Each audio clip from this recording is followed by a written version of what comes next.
आदाब, मैं हूं मुमताज आलम रिजवी। बात करूंगा कर्नाटक की, और कर्नाटक के एग्जिट पोल आने के बाद एक अजीबो गरीब जंग छिड़ गई है। मीडिया बनाम लीडर, या पत्रकार बनाम लीडर कह लें, या गोदी मीडिया बनाम अपोजिशन लीडर कह लें, क्या नाम दिया जाए कुछ समझ में नहीं आ रहा है। दरअसल इमरान प्रतापगढ़ी, जो कि कांग्रेस के मेंबर पार्लियामेंट हैं, शायर हैं और कटाक्ष बहुत अच्छा करते हैं, शायरी के जरिए से भी और अब तकरीर के जरिए भी और ट्विटर के जरिए भी। जी हां, सुधीर चौधरी को आप जानते हैं, आज तक में ब्लैक एंड व्हाइट के नाम से वो एक प्रोग्राम चलाते हैं। उसमें नई नई चीजें, नई नई बातें लेकर के आते हैं, अपने तौर पर एक तबसरा करते हैं। अब किसी को पसंद आए न पसंद आए, कोई देखे न देखे, इससे मतलब नहीं है, लेकिन वो एक तबसरा नुमा प्रोग्राम चलाते हैं, ब्लैक एंड व्हाइट। उसमें कितना ब्लैक है कितना व्हाइट है, कौन किसको ब्लैक समझता है कौन किसको व्हाइट समझता है, ये तो जो देखता है वो बता सकता है। बाकी सुधीर चौधरी को जो दिखाई देता है, जो लगता है, वो पेश कर देते हैं। खैर, उन्होंने राहुल गांधी की एक प्रोग्राम में तारीफ कर दी। यह तारीफ तब की है कि जब कर्नाटक का एग्जिट पोल आ गया। आपको बता दें कि कर्नाटक का जो एग्जिट पोल आया है, उसमें 7 में से 5 एग्जिट पोल ने यह बता दिया है कि कांग्रेस की सरकार बनने जा रही है। यानी अगर ऑल ओवर देखें तो कांग्रेस पूर्ण बहुमत से कर्नाटक में सरकार बनाने जा रही है। इसको लेकर के जाहिर है कि कांग्रेस में खुशी है, कांग्रेस काफी उत्साहित है। कांग्रेस को लग रहा है कि अब 2024 का भी रास्ता साफ हो रहा है। इसके अलावा जो अभी और सूबे हैं जहां चुनाव होना है, चाहे वो छत्तीसगढ़ हो, राजस्थान हो, मध्य प्रदेश हो, वहां के लिए भी रास्ता साफ हुआ है।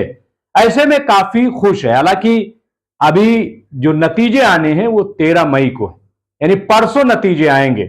लेकिन एग्जिट पोल से काफी खुश नजर आ रही कांग्रेस। बीजेपी में थोड़ा मायूसी है। अब ऐसे में एक प्रोग्राम सुधीर चौधरी ने किया जिसमें राहुल गांधी की तारीफ की। मैं उसको दिखा नहीं सकता, लेकिन आप जाकर के आज तक पे देख सकते हैं, उसको देख लीजिएगा। ब्लैक एंड व्हाइट के नाम से प्रोग्राम है। उसमें सुधीर चौधरी ने राहुल गांधी की तारीफ की कि कैसे वो पब्लिक प्लेस में चले जाते हैं, उनकी शख्सियत बड़ी प्यारी है, वो लोगों से मिलते हैं, फोटो खिंचवाते हैं, कहीं वो कुछ खाना खाने चले जाते हैं, तो कहीं कुछ नाच गाना देखने चले जाते हैं, तो कहीं कुछ चले जाते। इस तरीके से उन्होंने कहा कि वो कोई करिश्माई लीडर तो नहीं है, लेकिन जाती तौर पर मेहनत करके वो अपनी कोशिशों से, और चूंकि जिन लोगों ने नहीं देखा, जब वो आते हैं, फोटो खिंचवाते हैं, उनके साथ सेल्फी लेते हैं, फिर पोस्ट करते हैं, तो बड़ा अच्छा लगता है। तो इस तरीके से कुछ उन्होंने तारीफ की है और ये कहा कि शायद उसका नतीजा कुछ देखने को मिल रहा है। अब जब ये तारीफ की तो मौका मिल गया कांग्रेस को, खासतौर से इमरान प्रतापगढ़ी को। इमरान प्रतापगढ़ी ने एक शेर पढ़ के और छोटा सा टुकड़ा कि जिसमें राहुल गांधी की सुधीर चौधरी ने तारीफ की, उसको ट्वीट कर दिया। उन्होंने ट्वीट करते हुए क्या लिखा, वो शेर मैं पढ़ना चाहता हूं। इमरान प्रतापगढ़ी ने लिखा है कि कहां तो बात कर रहा था खेलने की आग से, कहां तो बात कर रहा था खेलने की आग से, जरा सी आंच क्या लगी कि मोम सा पिघल गया। जरा सी आंच क्या लगी कि मोम सा पिघल गया। और इसके बाद उन्होंने लिखा कि सिर्फ एग्जिट पोल पर यह भाषा, रिजल्ट आने के बाद का आलम क्या होगा। यह एक तंज है, सवालिया निशान के हवाले से किया है। जाहिर है कि ऐसा उन्होंने किस लिए लिखा, इसका मैं जिक्र करूंगा। सुधीर चौधरी को सब जानते हैं, जब जी न्यूज में थे तब से, और अब जब आज तक में आ गए हैं तब से। सब जानते हैं कि वो कैसे प्रोग्राम चलाते हैं, क्या उनका मोटिवेशन होता है, कैसा एजेंडा होता है, सबको पता है। खैर, अब जब ये इमरान प्रतापगढ़ी ने ट्वीट किया तो 10-11 घंटे बाद उस पर जवाब आता है। रीट्वीट करते हुए सुधीर चौधरी ने जवाब दिया है। वो जवाब मैं आपको पढ़ के सुनाता हूं कि सुधीर चौधरी ने जवाब क्या दिया है। सुधीर चौधरी ने लिखा कि भाई, आपकी आलोचना करें तो आप लोग गुस्से में तिलमिला जाते हो, और तारीफ करें तो अहंकार में उड़ने लगते हो। इसी को कहते हैं सत्ता का परमानेंट नशा। हाइफन, मैं हमेशा सच कहता हूं, आप भी निष्पक्ष भाव से सच सुनने की आदत डालिए, चाहे कड़वा हो या मीठा। ये सुधीर चौधरी ने जवाब दिया इमरान प्रतापगढ़ी को। जाहिर है कि इमरान प्रतापगढ़ी ने जिस तरीके का ट्वीट किया उससे जाहिर है कि एक तकलीफ तो हुई होगी, क्योंकि एग्जिट पोल के हवाले से। लेकिन मैं ये जरूर कहूंगा कि अभी एग्जिट पोल है, और एग्जिट पोल ना भी हो, अगर मान लीजिए कर्नाटक में जीत भी हो जाती है, तो मैं समझता हूं कि इतना ज्यादा उत्साहित और उतावला होने की जरूरत नहीं है। लड़ाई लंबी है और इस बात को खुद इमरान प्रतापगढ़ी समझ रहे हैं। लड़ाई जो है वो मामूली नहीं है, और महज एक जीत से इस लड़ाई का अंत हो जाएगा ये भी ठीक नहीं है, और इसको फतेह करार नहीं दिया जा सकता।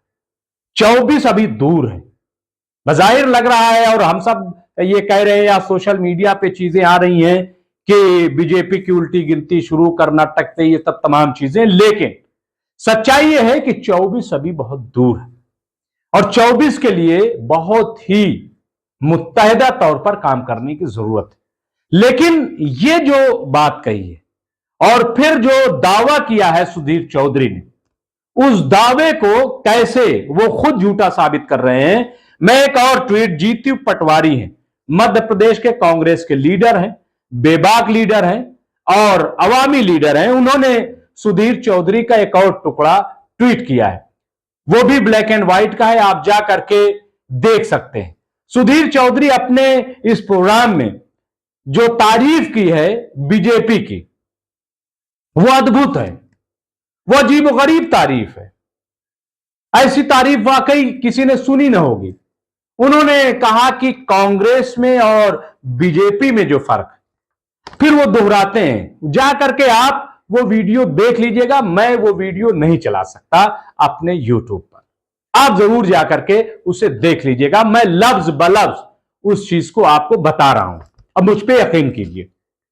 सुधीर चौधरी ने कहा कि कांग्रेस और बीजेपी में जो फर्क है, फिर उन्होंने लफ्जें बदली, कहा कि बीजेपी और दूसरी पार्टियों में जो फर्क है वो ये है कि दूसरी पार्टियां जो हैं कहती हैं कि बिजली का बिल माफ कर देंगे, पानी का बिल माफ कर देंगे, वो कहती हैं कि हम बेरोजगारी भत्ता देंगे, वो कहती हैं कि हम महिलाओं को पैसा दे देंगे, वो कहते हैं कि बस का जो किराया है वो माफ कर देंगे। और बीजेपी ये नहीं करती। ये बात उन्होंने किस लिए कही, आपको मालूम है कि बिजली पानी का वादा किसने किया था? अरविंद केजरीवाल ने, आम आदमी पार्टी ने, और उसने माफ भी किया। आम आदमी पार्टी की सरकार में बिजली और पानी जो है वो माफ हुआ। यही तकरीबन पंजाब की सूरत हाल है, वहां भी काफी हद तक किया गया। इसके अलावा महिलाओं का टिकट जो है वो भी दिल्ली में ही माफ किया गया। किसी भी बस में जाकर के आप बैठ जाइए, महिला खासतौर से, उनका टिकट नहीं लगेगा। जहां तक महिलाओं को भत्ता, बेरोजगारी भत्ता, तो समाजवादी पार्टी ने खासतौर से उत्तर प्रदेश में जब समाजवादी पार्टी की सरकार थी अखिलेश की, तो बेरोजगारी भत्ता दिया गया था। लेकिन क्या मध्य प्रदेश में कोई ऐसी स्कीम नहीं चली? क्या सुधीर को याद नहीं, सुधीर चौधरी को, कि कैसी कैसी बीजेपी ने भी स्कीम चलाई? लेकिन इसके छोड़ दीजिए, वादों की बात है ना, तो अगर वादों की बात करें तो यह बताइए कि अच्छे दिन का वादा क्या है? अच्छे दिन में जब कहा गया था कि सबके जेब में 15-15 लाख रुपए जाएंगे, सबके अकाउंट भी खोले गए, पूछ लीजिए जाकर के। इनमें से क्या ब्लैक है क्या व्हाइट है मुझे नहीं पता, लेकिन 15 लाख का वादा किसने किया था? यह कैसा वादा था? यह बीजेपी ने किया था कि कांग्रेस ने किया था? आम आदमी पार्टी या समाजवादी, आरजेडी, या किसने किया था यह वादा कि 15-15 लाख रुपए दिए जाएंगे? और छोड़ दीजिए, कहा था कि हर साल 2 करोड़ नौकरियां दी जाएंगी। ये 2 करोड़ नौकरियां देने का वादा किसने किया था? ये नौकरी क्या है? क्या यह वादा नहीं है कि 2 करोड़ रुपया 2 करोड़ नौकरी हर साल दी जाएगी? यह वादा था कि नहीं था? या इस किस्म की और चीजें जो किसानों से वायदा किया गया था एमएसपी के लेकर के, क्या ये तमाम वायदे जो हैं वो ऐसे नहीं थे कि जिसको ये कह ले कि लुभावने थे? लोगों को अट्रैक्ट करने वाले थे। अच्छे दिन का क्या मतलब, लेकिन क्या एक भी वायदे पूरे हुए? फिर योजना क्या होती है? क्या सुधीर चौधरी ये बताएंगे कि जो ये कह रहे हैं कि बीजेपी जो है वेलफेयर स्कीम बनाती है, वेलफेयर स्कीम में क्या होता है? कौन सी योजना बीजेपी बनाती है जो बड़ा फायदा होता है, और कौन सी ऐसी पार्टी है जो सरकार में रह करके योजना उसने नहीं बनाई?